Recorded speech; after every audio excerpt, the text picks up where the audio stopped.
process of genetic engineering is not like sexual reproduction. Let's say you want to create a corn plant that produces its own toxic insecticide.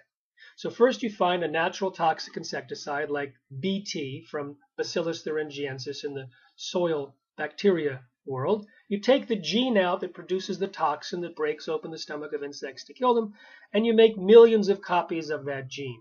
Then you put it into a gene gun, and you shoot that gun into a plate of millions of cells, and then you identify which one of those genes got into which of those cells, and then you clone those cells into a plant, and now every cell of those corn plants has a gene-sized spray bottle that can kill insects.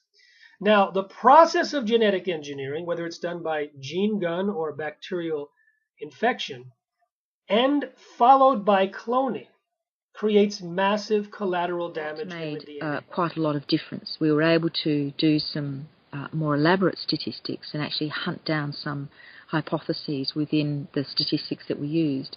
And the other thing that we did was that we know that pigs are not just fed a GM crop at a time. They're fed combinations of GM crops. They're fed GM soy and GM corn at the same time.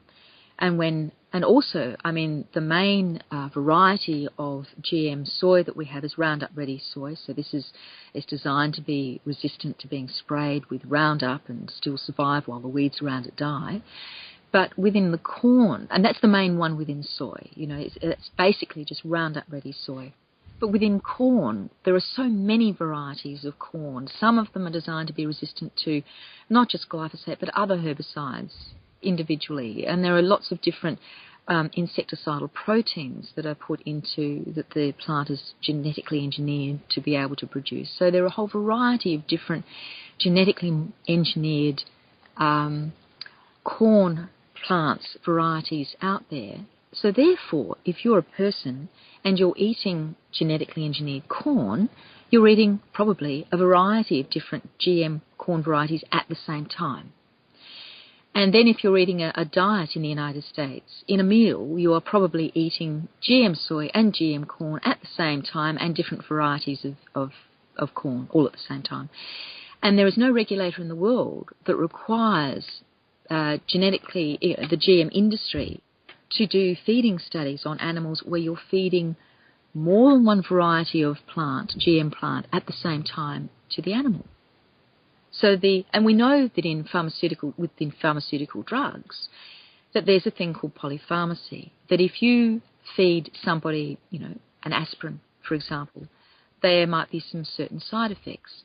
But in addition, if you feed that person some other pharmaceutical drug, the two drugs can interact to produce outcomes that you can't see by feeding just one drug or the other at one time.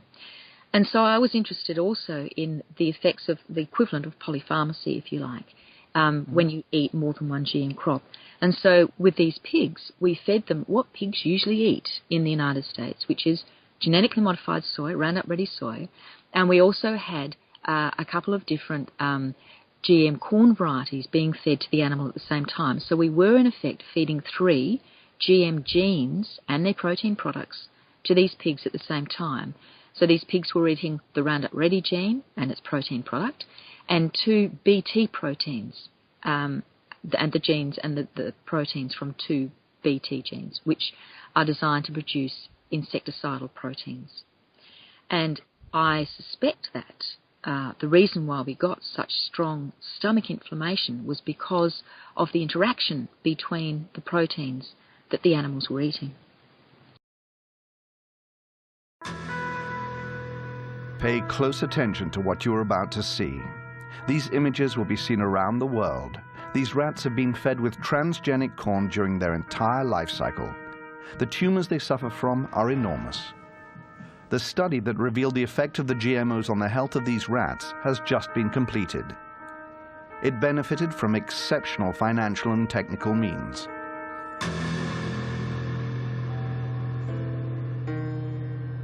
We were able to witness the study in its entirety.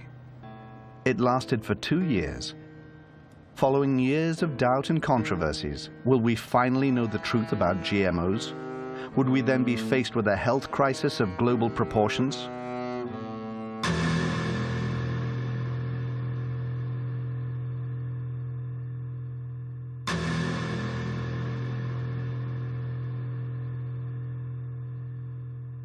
This is the longest, most thorough study to have been carried out on a GMO, and we have also carried out a joint study on the most used pesticide in the world, the Roundup, which is a herbicide. It belongs to the main pesticide category.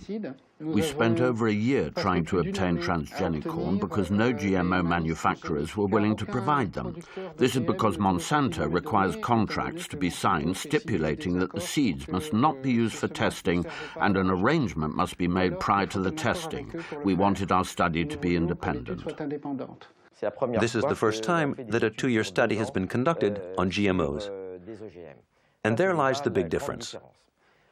Furthermore, we tried to evaluate a maximum of biochemical and biological parameters with repeated blood tests, weighing of the specimens, and urine tests. We studied the hepatic and urinary parameters, as well as the blood parameters, all the parameters that can be studied. We also studied the hormonal parameters, which has never been done in previous studies. This experiment is a world premiere. Up until now, the corn NK603, the very one selected for the study, had only been tested over a 3-month period, and that in a test environment entirely controlled by Monsanto, its manufacturer. Furthermore, concerning the Roundup, also manufactured by Monsanto and which is used for growing corn, only its active agent, glyphosate, had been assessed. But one needs to understand that the manufacturers, in order to enable the active agent to penetrate the plant cell successfully, use additives that are sometimes more harmful than the actual glyphosate. We have 2 clear objectives. Firstly, to conduct the studies exactly according to international requirements, but making sure to be very thorough when it comes to analyzing the results. Secondly, we want to determine if there are secondary effects. The only way to do this is to carry out tests on animals and then to examine all the blood parameters whilst paying close attention to their organs. At this stage, it might prove useful to know exactly what GMOs are used for. It is a plant that has been developed either to produce its own insecticide or to be tolerant to a herbicide, thus enabling it to be exposed to massive doses of it without dying. One can understand how GMOs could be useful to farmers. For example, they would be able to spray their entire field with Roundup, killing all the weeds in the process and never harming the genetically modified plant. On the other hand, it is hard to see the benefits for the consumer, who will effectively be ingesting substances coming from a plant that has absorbed pesticides. That is why it is crucial to test not only the GMO, but also the GMO with its residue and the pesticide on its own. This type of testing had never been done before because the corporations doing the tests would do them on GMOs with the Roundup, which meant that we had no idea what between the GMO and the Roundup caused the pathologies, or they did them on GMOs without specifying that this was the case. So what we decided to do was to address the question, are we dealing with the effects of the GMO or the pesticide? During the last 10 years of testing, the National Commission did not envisage a pesticide effect. Therefore, Europe does not even demand that chronicle toxicity tests be systematically carried out on animals, and when they are required, it is the manufacturers who decide the protocol to be used. For example, the Amflora potato was only tested on a group of 30 rats, 10 of which were being fed the GMO. The Monsanto corn was tested on 400 rats. 80 of them were fed the transgenic plant, but only 40 of them were then subjected to blood tests. Either way, none of these studies lasted longer than 90 days. What is represented by this figure is that certain groups of rats, male and female, have ingested GMO corn. GMO corn with Roundup residue and Roundup on its own. Every time we go up a level, a rat dies. The limit is 10 due to the number of rats that constitute a group. The dotted line represents the females of the group who die but have a completely normal diet. Only 2 animals die spontaneously after 550 days. On the other hand, every female that has been fed on the GMO with Roundup or Roundup diet has died more frequently than the other rats. Some will challenge the relevance of such results, but what is undeniable is that in the group that has been exposed to the GMOs, there is a 600% increase, or 6 times more deaths compared to the control group. As far as medicine or biology is concerned, there is no need for further testing. An important fact is that all the studies carried out on the rats are done over a 3-month period. It so happens that none of the effects are visible until the 4th month. Well, initially we found that the larynx or the voice box in exposed males didn't grow properly. And this was an indication that the male hormone testosterone was not being produced at appropriate levels. And eventually we found that not only were these males demasculinized or chemically castrated, but they also were starting to develop ovaries or starting to develop eggs. And eventually we discovered that these males didn't breed properly, that some of the males actually completely turned into females. So we had genetic males that were laying eggs and reproducing as females. And now we're starting to show that some of these males actually show, I guess, what we call homosexual behavior. They actually prefer to mate with other males. A single independent study conducted on the impact of genetically modified food shows that it damages organs, it causes infertility, it causes immune system failure, it causes holes in the GI tract, it causes multiple organ system failure, which causes both men and women who eat it in the form of any product to produce antibodies to sperm. If the men eat the epicite gene, they produce antibodies to their own sperm, rendering them irreversibly sterile. If women eat the epicite gene, when they have intercourse, their bodies produce antibodies to the sperm that has been deposited, and they become infertile through the destruction of the sperm. Now, DuPont and Monsanto formed a joint venture, purchased the epicite firm, and, quote, commercialized the epicite gene.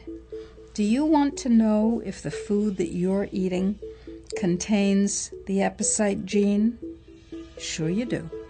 How about the food that your children are eating, or your grandchildren?